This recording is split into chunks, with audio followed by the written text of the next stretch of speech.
નમસ્કાર મિત્રો, આજે આપણે યુનિટ ચાલુ કરતા પહેલાં તમને એક બે ગીત સંભળાવવાના છે અને એ પછી આપણે યુનિટની શરૂઆત કરીએ છીએ. ગીત શરૂ થાય એટલે તમે 5 ઊંડા શ્વાસ લો, એટલે જેથી કરીને તમને પછી જે ચેપ્ટર ભણીએ એ સારી રીતે યાદ રહી જાય. તો થોડી વાર ઊંડા શ્વાસ લેજો ગીત ચાલે ત્યાં સુધી, અને ગીત જુઓ કે ગીત આપણને શું કહેવા માંગે છે. તો ચાલો આપણે સાંભળીએ ગીત છે એ શું એ આપણને કહેવા માંગે છે.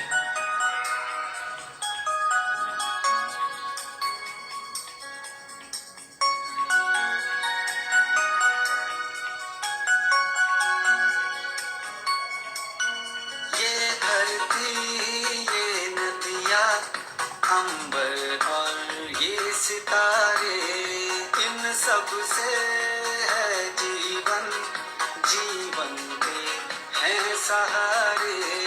ये धरती, ये नदियाँ, अंबर और ये सितारे, इन सबसे है जीवन, जीवन के हैं सहारे.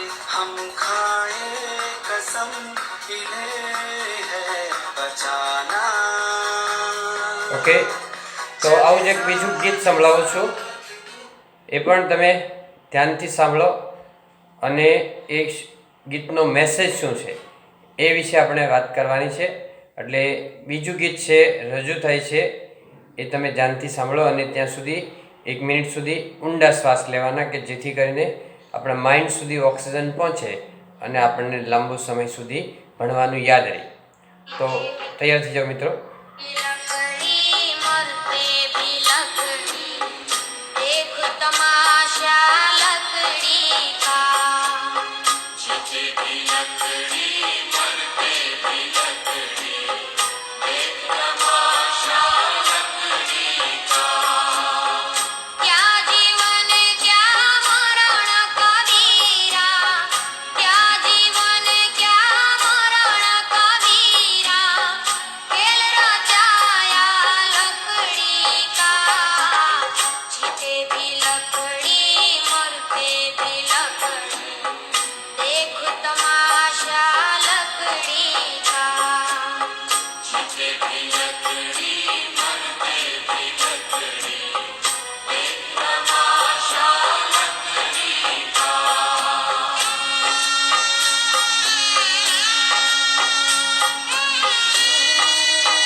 ઓકે, તો હવે તમારે કહેવાનું છે કે આ વિડીયો છે એનો શું મેસેજ છે, એની શું વાત છે.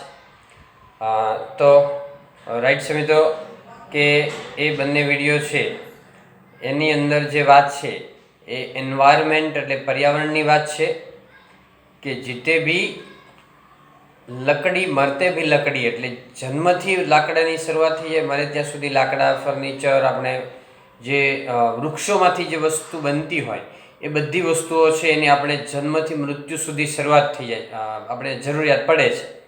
અને જો આપણે પર્યાવરણની કાળજી ન રાખીએ તો આપણને ભવિષ્યમાં બહુ મોટું નુકસાન સહન કરવું પડશે. હવે એક વિદ્યાર્થીને મેં આ વખત આ વિડીયો બતાવ્યો તો એક વિદ્યાર્થી શું કે ખબર, કે જીતે ભી લડકી મરતે ભી લડકી, એટલે લડકી નથી, જીતે ભી લકડી મરતે ભી લકડી છે, લકડી એટલે લાકડું. ઓકે, સો ખૂબ સરસ વાત છે પર્યાવરણ વિશેની, અને એવા જ એક પર્યાવરણ વિશેનો આજે ચેપ્ટર ભણવા જઈ રહ્યા છીએ, અને એ ધોરણ 10 ઇંગ્લિશની ટેક્સ્ટબુકમાંથી 3rd ચેપ્ટર છે. તો ચાલો મિત્રો જોઈએ કે 3rd ચેપ્ટર છે શેના વિશે છે. તો an interview with Arun Krishnamurthy. તો અરુણ કૃષ્ણમૂર્તિ નામનો એક પર્યાવરણવાદી છે, એન્વાયરમેન્ટાલિસ્ટ છે, એના વિશેનું આ ઇન્ટરવ્યૂ છે. પહેલાં થોડાક સ્પેલિંગ છે, શબ્દો એ તમે જોઈ લો અને પછી આપણે ભણવાની શરૂઆત કરી. જે આ ચેપ્ટર છે 2 પાર્ટની અંદર વહેંચવામાં આવશે. પહેલા પાર્ટમાં જેટલું આવે છે grammatical point, spelling point of view, એ પહેલાં હું બતાવી દઉં, એટલે કરીને પાઠ તમને સમજવામાં સરળતા રહે. તો પહેલા ફાઇન્ડ એટલે શોધવું થાય, એના ભૂતકાળ ને ભૂતકૃદંત ફાઉન્ડ થાય. અને જો ફાઉન્ડ મૂળ ક્રિયાપદ તરીકે હોય, ફાઉન્ડ એટલે સ્થાપના કરી, તો ફાઉન્ડેડ અથવા ફાઉન્ડેડ એ બંને રૂપો થાય છે એનો. આ ભૂતકાળ છે ને આ મૂળ ક્રિયાપદ છે, બરાબર. સ્પેલિંગ સેમ છે. ફાઉન્ડેશન એટલે બેઝિક થાય, પાયો થાય. તો આ વાત છે ફાઉન્ડ ઉપરથી. એ રીતે બીજા થોડાક સ્પેલિંગ જોઈ લો કે આ જે સ્પેલિંગ છે કન્ટિન્યુ છે, ઇન્સ્પાયર છે, લીડ છે, વોન્ટ અને નીડ, અને પછી ટુ વાળું ક્રિયાપદ આવે. કન્ટિન્યુ પછી આઈએનજી પણ આવે છે અમુક જગ્યાએ, પણ અહીંયા તમારે આ ચેપ્ટરની અંદર જે આવે છે એમાં ટુ આવે છે. એટલે આ બધા જ વર્બ છે ક્રિયાપદ, એના પછી ટુ પછી મૂળ ક્રિયાપદ પાછું આવે, એને ઇન્ફિનિટિવ કહેવાય, બરાબર. ત્યાર પછી સ્ટાર્ટ અને આઈએનજી આવે, કીપ અને આઈએનજી આવે. મને કે સ્ટાર્ટ વર્કિંગ, સ્ટાર્ટ રાઇટિંગ એટલે લખવાનું શરૂ કરો. એ રીતે કીપ વેઇટિંગ, થોડી વાર રાહ જુઓ, બરાબર. તો આ રીતે સ્ટાર્ટ અને કીપ પછી આઈએનજી આવે. સ્ટાર્ટમાં પણ ટુ વાળું અમુક જગ્યાએ આવશે, અમુક જગ્યાએ આઈએનજી આવશે. કીપમાં તો આઈએનજી આવશે. બીજું ફ્રોમ, બિફોર, ઇન જેવા કોઈ પણ પ્રેપોઝિશન્સ હોય તો એના પછી આઈએનજી આવશે. ઘણા બધા છે, ખાલી 3 લખ્યા છે. ટુ સિવાયના બધા જ પ્રેપોઝિશન પછી આઈએનજી વાળું ક્રિયાપદ આવશે, બરાબર. તો આ રીતે એના હી ફેલ ફ્રોમ ક્લાઇમ્બિંગ એટલે ચઢાણ વખતે તે નીચે પડી ગયો હતો, તો હી ફેલ ફ્રોમ ક્લાઇમ્બિંગ, એવું કઈ વાક્ય આવશે. પોન્ડ એટલે તળાવ થાય, નાનું તળાવ હોય એટલે પોન્ડ. લેક એટલે સરોવર છે, એ મોટું હોય છે, અને પોન્ડ એ નાનું હોય છે. અને પોન્ડ છે આર્ટિફિશિયલ હોઈ શકે, કૃત્રિમ તળાવ બનાવેલું હોય લોકોએ, તો એ પોન્ડ હોય છે. લેક મોટા ભાગે બહુ મોટું સરોવર હોય છે. બીજું લેક, એલએસી કે લેક એટલે અભાવ થાય, ઉણપ. ઘણીવાર ખેલાડીઓમાં ખેલદિલીનો અભાવ હોય તો આપણે એમ કહીએ the students lack of sportsman spirits. On, once on એટલે પોતાની જાતે, ચેપ્ટરમાં આવશે. ઓન ધેર ઓન એટલે તેઓની જાતે, તેઓની જાતે એટલે સ્વતંત્રતાથી, એને કહેવાય ઇન્ડિપેન્ડન્ટલી.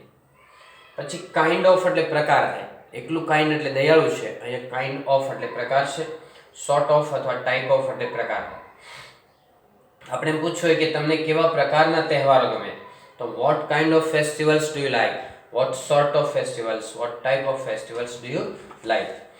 તો આને કહેવાય કેવા પ્રકારના. તો આ પ્રકારના સ્પેલિંગ છે એની અંદર આપણે ભણવાના છે. હવે મિત્રો તમારી ટેક્સ્ટબુક, પેન અને પેપર, બરાબર, નોટબુક કે જે કંઈ જરૂર પડે એ લઈને બેસજો. ટેક્સ્ટબુક તમારે ખાસ જરૂર પડશે, કારણ કે હું ટેક્સ્ટબુક મારી છે તમને શેર કરવાનું નથી, એટલે તમારે તમારી ટેક્સ્ટબુક લઈને ભણવા બેસવાનું છે, બરાબર.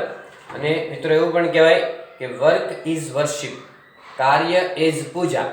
એટલે જો તમે કાર્યને પૂજા કરતા એમ કરો તો બીજા કોઈ અલગથી પૂજા પાઠ કરવાની જરૂર નથી. કરતા હોય તો સારું છે, પણ ન કરતા હોય તો કંઈ ચિંતા કરવાની જરૂર નથી. આ કામ છે એ જ તમે તપ હોય, મેડિટેશન હોય, ધ્યાન હોય, એની જેમ જ કાર્ય કરશો તો ભવિષ્યની અંદર તમે ખૂબ જ સારું કોઈ પણ જગ્યાએ જશો તો ખૂબ સારી સફળતા મેળવી શકશો. તો તમે તમારી ટેક્સ્ટબુક લઈ અને જુઓ, એની અંદરથી તમારે પેન અને નોટબુક પણ જરૂર પડશે કે જેથી કરીને એની અંદર તમારે અંડરલાઇન કરી શકો, નિશાની કરી શકો, લખી શકો. ઓકે સ્ટુડન્ટ્સ, તો તમે આવી જાઓ પેજ નંબર 29 ઉપર. આપણે જોઈ રહ્યા છીએ ત્યારે an interview with Arun Krishnamurthy. Arun Krishnamurthy સાથે એક ઇન્ટરવ્યૂ છે. Arun Krishnamurthy was just 17 years old when he founded the NGO Environmentalist Foundation of India. Arun Krishnamurthy છે ખાલી 17 વર્ષના હતા જ્યારે તેણે EFIની સ્થાપના કરી ત્યારે. EFIનો મિનિંગ થાય એન્વાયરમેન્ટાલિસ્ટ ફાઉન્ડેશન ઓફ ઇન્ડિયા, અને NGOનું ફૂલ ફોર્મ થાય નોન ગવર્મેન્ટ ઓર્ગેનાઇઝેશન, બરાબર. તો how old was Arun Krishnamurthy when he founded the NGO? તો Arun Krishnamurthy was 17 years old when he founded the NGO. પછી એમ પૂછે કે વોટ વોઝ અરુણ કૃષ્ણમૂર્તિ, એ શું હતા?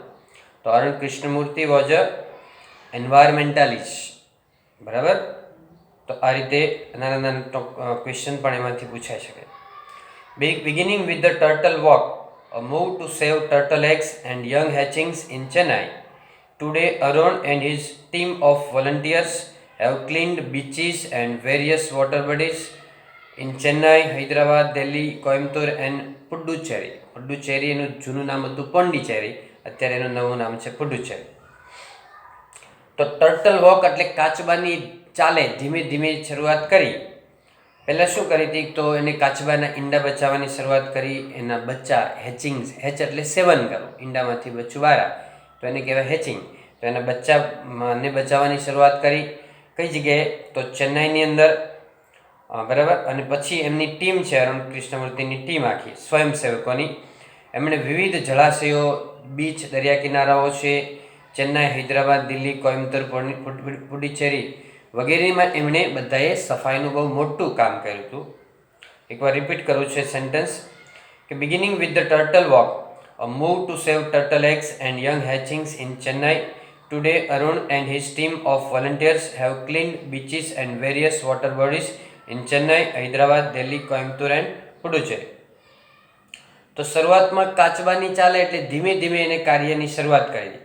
શું શરૂઆત કરી હતી તો એને કાચબાના ઈંડા અને બચ્ચાને બચાવવાની શરૂઆત એમણે ચેન્નાઈમાં કરી હતી. અત્યારે અરુણ કૃષ્ણમૂર્તિ અને એની ટીમ છે સ્વયંસેવકોની, એ લોકોએ ઘણા બધા જગ્યાએ દરિયા કિનારે છે, જળાશયો છે ચેન્નાઈ, હૈદરાબાદ, દિલ્હી, કોઇમ્બતુર અને પોંડિચેરીની અંદર સફાઈ કરેલી છે. The team cleans lakes, beaches and zoos, plants trees, educates people through street plays and also makes environment friendly paper bags. આ ટીમ શું કાર્ય કરે છે તો લેક્સ એટલે સરોવર છે, બીચ એટલે દરિયા કિનારો, ઝૂઝ એટલે પ્રાણી સંગ્રહાલય, પ્લાન્ટ્સ, ટ્રીઝ એટલે એ બધાની સફાઈ કરે પહેલાં તો, બરાબર. The team cleans lakes, beaches and zoos એની સફાઈ કરે. પછી પ્લાન્ટ્સ, ટ્રીઝ એટલે વૃક્ષો વાવે છે. educates people through street plays and also makes environment friendly paper bags. લોકોને શેરી નાટકો દ્વારા સંદેશો આપે છે પર્યાવરણ બચાવવાની અને પેપર બેગ બનાવે છે પર્યાવરણને મદદરૂપ થાય એટલે કે પર્યાવરણને પ્રદૂષિત નહીં કરે એવી એવો પેપર બેગ બનાવે છે. Arun's team has students who joined him when they were in class 7 and continued to work with him even after 5 years. અરુણની ટીમની અંદર વિદ્યાર્થીઓ પણ છે કે જેઓ 7મા ધોરણમાં હતા ત્યારથી જોઈન થયા હતા અને 5 વર્ષ પછી પણ તેઓએ કામ કરવાની શરૂ રાખ્યું છે. કન્ટિન્યુ ટુ વર્ક નીચે અંડરલાઈન કરો, કન્ટિન્યુ પછી ટુ વાળો ક્રિયાપદ આવશે. હવે અરુણ કૃષ્ણમૂર્તિનો ઇન્ટરવ્યૂ છે કે એને પ્રશ્નો પૂછે ને જવાબ આપે છે કે કેવી રીતે કામ કર્યું. Sorry friends. પહેલો ક્વેશ્ચન છે કે which experience as a child inspired you to take up the cause of the environment? What was your first activity? Interviewer એને પહેલો પ્રશ્ન પૂછે કે કયો એવો અનુભવ જીવનમાં થયો કે જેને કારણે તમે પર્યાવરણ માટે કામ કરવાનું નક્કી કર્યું અને તમારી સૌથી પહેલી પ્રવૃત્તિ કઈ હતી પર્યાવરણના બચાવ માટેની. ઇન્સ્પાયર્ડ અને ટુ ટેકઅપ નીચે અંડરલાઈન કરો. ઇન્સ્પાયર્ડ પછી ટુ વાળો ક્રિયાપદ આવશે. તો અરુણ કૃષ્ણમૂર્તિ જવાબ આપે કે a beautiful lake next to my house which once had a lot of birds, frogs and snakes was heavily polluted. તો એ કેમ કે મારા ઘરની બાજુમાં એક સુંદર સરોવર હતું કે જેની અંદર પંખીઓ હતા, દેડકાઓ હતા, સાપ હતા, પણ એ તળાવ સરોવર છે ખૂબ જ પ્રદૂષિત હતું. પોલ્યુટેડ એટલે પ્રદૂષિત હતું. It led to the spread of mosquitoes and turned a lovely place into a ugly neighborhood. Lead two નીચે અંડરલાઈન કરો. લીડનું ભૂતકાળ છે. લીડ એટલે દોરી જવું. એને કારણે શું થયું તો મચ્છરોનો ફેલાવો થયો ગંદકીને કારણે, પ્રદૂષણને કારણે, અને એક સુંદર સ્થળ છે એ પડોશની અંદર એક ગંદા સ્થળની અંદર રૂપાંતર પામ્યું હતું. ટર્ન ઇન્ટુ એટલે રૂપાંતર પામવું. This hurt me badly and I wanted to do something about it. આ બાબતને કારણે મારી આમ લાગણી દુભાય હોય એવું લાગ્યું અને મેં કશુંક મૂલ્યવાન કાર્ય કરવાનું પર્યાવરણ માટે નક્કી કર્યું. અંડરલાઈન કરો બેડલી, વોન્ટેડ ટુ ડુ નીચે અંડરલાઈન કરો. Wanted to do. I got together with a couple of my friends and clean the pond next to my house. મેં મારા બે એક મિત્રો સાથે, કપલ ઓફ ફ્રેન્ડ્સ એટલે બે એક મિત્રો સાથે મેં મીટિંગ કરી અને પછી અમે અમારા ઘરની બાજુમાં જે તળાવ છે એની સફાઈ કરી. This was the first activity. આ અમારી સૌથી પહેલી પ્રવૃત્તિ હતી. પછી બીજો ક્વેશ્ચન પૂછાય છે કે vote kind of support did you get from your parents and teachers. તારા પેરેન્ટ્સ અને ટીચર્સ પાસેથી તને કેવા પ્રકારનો સપોર્ટ મળેલો.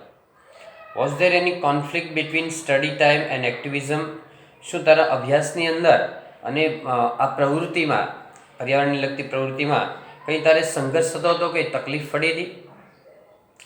તો અરુણ જવાબ આપે કે I have supportive parents who understand that my interest was the environment. એમ કે મારા પેરેન્ટ્સ બહુ સપોર્ટિવ છે, મને ખૂબ હેલ્પ કરે અને તેઓ જાણે છે કે મારો ઇન્ટરેસ્ટ એ પર્યાવરણની અંદર છે. They have never stopped me from doing what I want. From doing નીચે અંડરલાઈન કરો. તેઓએ કદી પણ મને જે કાર્ય કરવા ઈચ્છતો હોય એમાંથી કદી અટકાવ્યો નથી. On my part, I also made sure that I did not fail my parents in any way. અને એને સામે મેં પણ મારા પેરેન્ટ્સને એવી ખાતરી આપેલી છે કે હું મારા કાર્યમાં નિષ્ફળ નહીં જઈશ. હું તે જે કામ કરાવવા મારી પાસે ઈચ્છે છે, જે મને બનાવવા ઈચ્છતા હોય, જે કાર્ય કરાવવા ઈચ્છતા હોય એ પણ હું કાર્ય કરીશ. I always informed them about everything that I did and took their advice before jumping into actions. હું હંમેશા તેમને કોઈ પણ બાબત હોય એની જાણ કરતો હતો અને કોઈ પણ કાર્યમાં સીધું જ કૂદી પડો એ પહેલાં હું મારા પેરેન્ટ્સની સલાહ લેતો હતો. I have teachers who taught me how to go about things. મારે જે ટીચર્સ છે એમણે પણ મને શીખવું છે કે આ બધી બાબતો કેવી રીતે આમાં કામ કરવું જોઈએ, કેવી રીતે આગળ વધવું જોઈએ. They also taught me humility so that I did not become snobbish or arrogant and start thinking I was a superstar because I was doing all this environment work.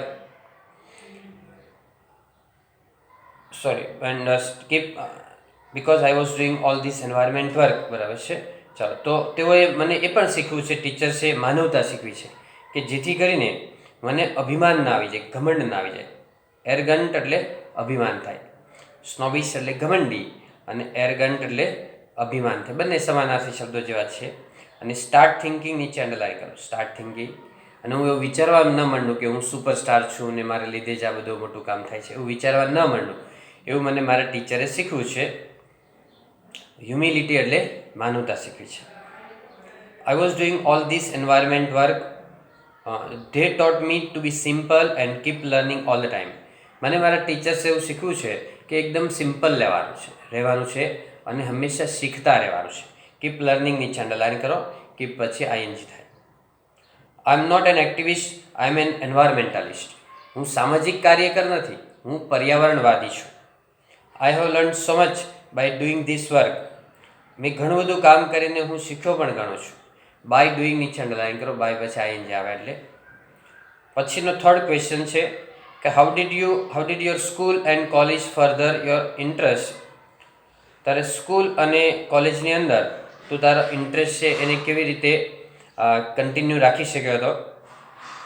તો અરુણ કહે છે કે both my school and college had plenty of green cover and both were home to several other life forms.